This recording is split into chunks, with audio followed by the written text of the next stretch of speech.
तो hello friends, network marketing expert series के part 17 में आप सभी का स्वागत है। नमस्कार दोस्तों, मेरा नाम इंद्रपाल सिंह, एक digital network marketing coach and business consultant. और आज आपके लिए एक बेहतर टेक्निक लेकर आए हैं पार्ट 17 में।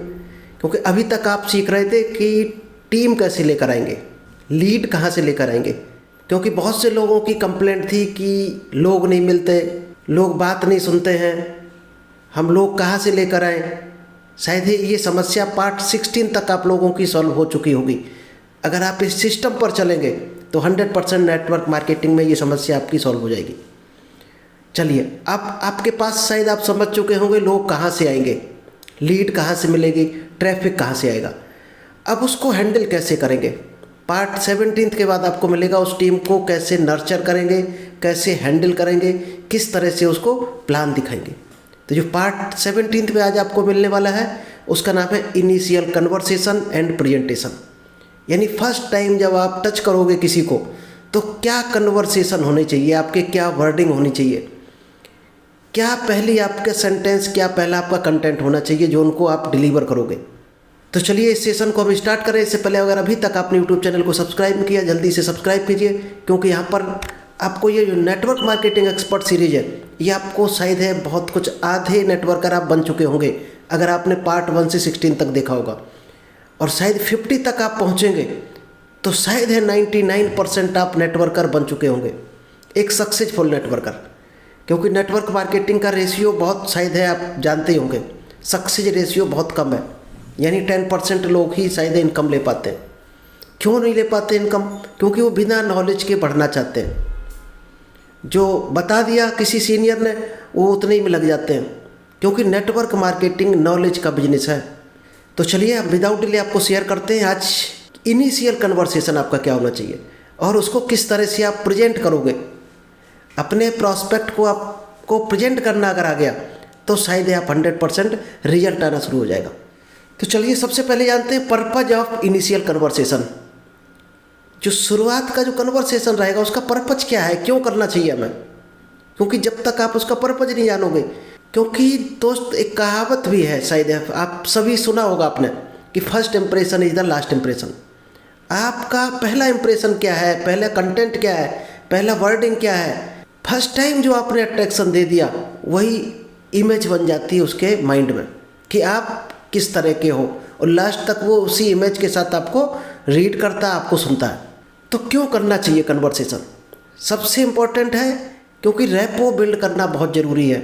रैपो मतलब आपके बारे में उसको जानकारी होना चाहिए कि आपके अंदर क्या नॉलेज है, क्या आप उसको सफल बना सकते हैं, क्या उसको आप बिजनेस में आगे लेकर जा सकते हैं, क्या आपके नॉलेज पर वो विश्वास कर सकता है। जब तक आप रैपो नहीं बनाओगे तब तक वो आपकी बात सुनने वाला नहीं। इसलिए फर्स्ट जो टॉपिक होता है, जो कंटेंट होता है आपका, वो बहुत ही मायने रखता है, बहुत इंपॉर्टेंट होता है। वहीं से आपकी रैपो बिल्ड होती है। नेक्स्ट होता है गैदर इन्फॉर्मेशन। जब आप फर्स्ट कंटेंट में कुछ ऐसा डिटेल डालते हो जिस डिटेल को लेकर आप जैसे ही आगे बढ़ोगे तो उसके बारे में कुछ इन्फॉर्मेशन आपको मिल जाएगी। लाइक उसका प्रोफेशन क्या है, वो इनकम लेना भी चाहता है, यानी उसका वीक पॉइंट क्या है, यानी हॉट बटन, कि वो इनकम में बढ़ना भी चाहता है लाइफ में कि नहीं। कोई हो सकता है उसका हेल्थ का चैलेंज हो, आप उसको इनकम दे रहे हैं, क्या सुनेगा? नहीं सुनेगा। तो जो इनिशियल कन्वर्सेशन है उसको आपको ये जानकारी मिलती है, उसके बारे में अगर आपको जानकारी नहीं है तो आप उसको वो दे ही नहीं सकते जिसका उसको भूख है। इसलिए इनिशियल कन्वर्सेशन ऐसा होना चाहिए जिसको गोल्डन क्वेश्चन भी बोलते हैं। गोल्डन क्वेश्चन के थ्रू आप उससे जानकारी उसके बारे में लेते हो, तभी उसके बारे में सही चीज़ आप डिलीवर कर सकते हो। इसके बाद आता है set the stage of collaboration. किसी चीज़ को आप उसके साथ कोलैबोरेट करने जा रहे हैं तो क्या आपकी चीज़ को वो पसंद करेगा, उसको पसंद है आपका काम, तभी तो आप कोलैबोरेट कर सकते हो।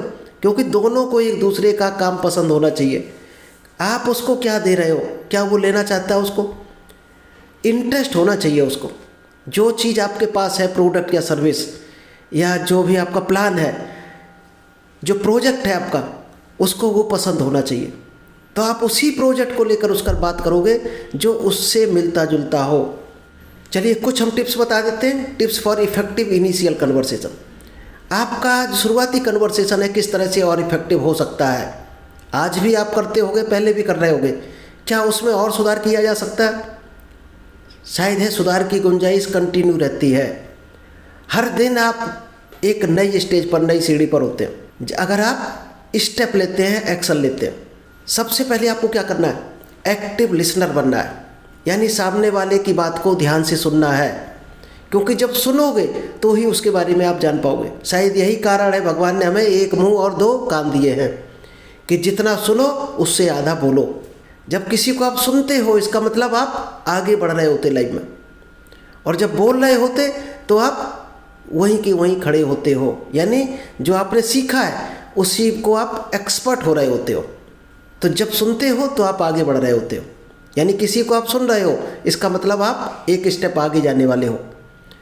और बोल रहे हो तो जो आपने सीखा है उसमें एक्सपर्ट हो रहे हो। तो बढ़ना आगे अच्छा है या एक्सपर्ट होना? दोनों ही अच्छा है।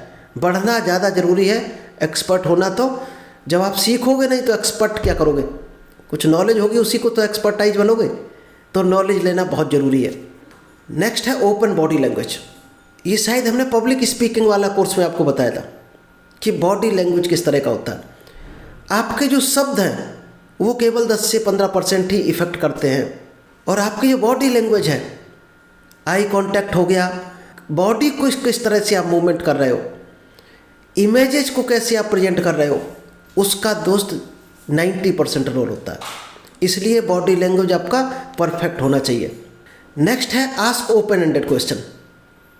अब ओपन एंडेड क्वेश्चन क्या होते हैं, क्या आप जानते हो? क्या आपने कभी यूज किए हैं? जब आप किसी को बिजनेस में इनवाइट करने जा रहे हो तो शुरुआत में आपको क्या करना होता है? इनिशियल कन्वर्सेशन में आपको ओपन एंडेड क्वेश्चन पूछने होते हैं। क्या हो सकते हैं? जैसे सभी लोग आए, मान लीजिएगा कुछ टीम है, या एक आप 1-to-1 कंसल्टेशन कर रहे हो, 6 लोगों को कर रहे, 10 को कर रहे, या 1000 को कर रहे, तो ओपन एंडेड क्वेश्चन क्या हो सकता है जिसका जवाब सिर्फ एक ही होता है। एक तो एग्जाम्पल हम बताएंगे, शायद आप जान जाएंगे क्या होता। तो आप सभी में से कितने लोग हैं जो 1 करोड़ रुपए कमाना चाहते हैं? Hand raise please. अब बताइएगा कौन हैंड रेज नहीं करेगा? इस तरह का आप में से कितने लोग हैं जो लाइफ में सक्सेस होना चाहते हैं? ये ओपन एंडेड क्वेश्चन है। इसका दोस्त एक ही आंसर होता है। हर आदमी सफल होना चाहता है। कुछ आलस की वजह से रुका हुआ है, कुछ डर की वजह से रुके हुए हैं, कुछ कंफर्ट जोन में होने की वजह से रुके हुए हैं। बढ़ना हर आदमी चाहता है, अमीर होना हर आदमी चाहता है। नेक्स्ट है बी क्लियर एंड कंसाइज। आप जो भी बोल रहे हो बिल्कुल क्लियर होना चाहिए, कोई किंतु परंतु लेकिन कोई डाउट नहीं होना चाहिए, क्योंकि आपको डाउट है तो दोस्त डाउट ट्रांसफ़र होगा। जो आपके अंदर है वही सामने वाले को आप दे पाओगे। अगर आपको ही डाउट है तो आप डाउट ही दे पाओगे 100%। आप क्लियर हो तो आप उसको कंटेंट दे पाओगे, जो भी क्लियर कंटेंट है वही दे पाओगे आप। इसलिए आप क्लियर होना चाहिए पहले। क्लियर होगे तो कॉन्फिडेंस रहेगा। चलिए, इस तरह से आप एक स्ट्रक्चर बना सकते हो, स्ट्रक्चर ऑफ इनिशियल कन्वर्सेशन। क्या? सबसे पहले इंट्रोडक्शन अपना देना है, फिर आपको पर्पज बताना है कि आपको मिलने का क्या पर्पज है, फिर आपको नीड एक्सपेक्टेशन उसकी फाइंड करनी है। अगर आपने उसकी नीड और एक्सपेक्टेशन फाइंड कर ली, तब आपको समराइज करके उसको वो चीज़ सामने देकर क्लोज कर देना है। ये होता है इनिशियल कन्वर्सेशन। क्या? Introduction, purpose, need and summarise and close. इसके बाद आपने क्या कंटेंट तैयार किया उसको, और इफेक्टिव कन्वर्सेशन के कुछ की एलिमेंट्स होते हैं। क्या होता है? क्लियर स्ट्रक्चर आपका होना चाहिए, इंगेजिंग, आपके कुछ विजुअल्स उसमें इंगेज होने चाहिए जो लोगों को आप दिखा सको, क्योंकि दोस्त ये बचपन में पढ़ाया जाता है, बोलना और जो वर्डिंग होती है उससे ज़्यादा इमेजेज माइंड पकड़ता है। तो इमेजेज आप ज़्यादा यूज करो जब भी प्रेजेंट करो किसी को, और जो भी डिलीवर करने जा रहे हैं उस बारे में आप कॉन्फिडेंट होना चाहिए, और ऐसा टॉपिक होना चाहिए जिसमें ऑडियंस आपका इंगेज हो, सुने आपकी बातों को ध्यान से। अब आपको प्रेजेंटेशन कैसे बनाना है? सबसे पहले आपको ऑडियंस के बारे में पता होना चाहिए कि किस तरह की ऑडियंस है, किस एज ग्रुप की है, किस कैटेगरी की है, हेल्थ से रिलेटेड ऑडियंस है, इनकम में इंटरेस्ट रखती है, तो उससे रिलेटेड आपके ऑडियंस के बारे में आपको पहले से जानकारी होनी चाहिए। मल्टी ऑडियंस भी हो सकती है, तो आपको मल्टी डिटेल ऐड करना अपने प्रेजेंटेशन में।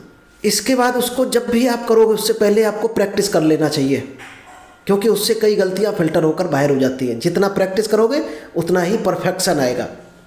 और सबसे इम्पोर्टेंट है जो पार्टिसिपेंट है उसके क्वेश्चन जरूर बीच बीच में लेते रहो, तो आपको आइडिया मिलता रहेगा कि ऑडियंस क्या चाहती है। तो आप पीपीटी को उस हिसाब से आप प्लस माइनस कर सकते हो, चेंज कर सकते हो, थोड़ा बहुत बोलने में चेंज कर सकते हो। अगर आप क्वेश्चन लोगे तो ये आपको पता चल पाएगा। तो कंटिन्यू क्वेश्चन लेना है, उससे ऑडियंस एक्टिव रहेगी, आपकी एक्टिव रहेगी तो आपका काम आगे बढ़ेगा। चलिए इफेक्टिव कम्युनिकेशन के कुछ टिप्स आपको बता दें, कुछ प्रेजेंटेशन के। Be passionate. आप जिस काम को कर रहे हैं, जिस प्रेजेंटेशन को दे रहे हैं, उसमें खुद का पैशनेट होना चाहिए। आपको इंटरेस्ट नहीं है तो सामने वाले को भी नहीं होगा।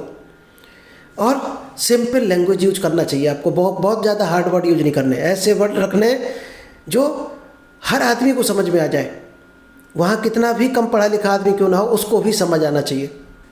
टाइम को आपको विशेष मैनेज करना है, कौन सा टॉपिक कितने टाइम में डिलीवर करना है। और एडॉप्टेबल होना चाहिए, जो हर आदमी एडॉप्ट कर सके। चलिए आई होप आपको ये पॉइंट जो आज आपको बताइए, कन्वर्सेशन और प्रेजेंटेशन, अगर आप इस हिसाब से करते हो तो देखना आपका रिजल्ट ऑटोमेटिक बढ़ जाएगा। अगर आप इसको एक्शन में लाओगे, अपने प्रेजेंटेशन में ऐड करोगे, अपने कंटेंट में ऐड करोगे जो आप इनिशियल कन्वर्सेशन करने जा रहे हो। तो चलिए आई होप आपको ये पार्ट 17 पसंद आया होगा, तो शेयर जरूर करो अपनी टीम में। और कोई नया डिटेल आपको चाहिए तो कमेंट्स बॉक्स में आप पूछो, हम उसी टॉपिक पर अगला वीडियो लेकर आएंगे। तो चलते हैं नेक्स्ट बेहतर पार्ट के साथ। Thank you, all the best.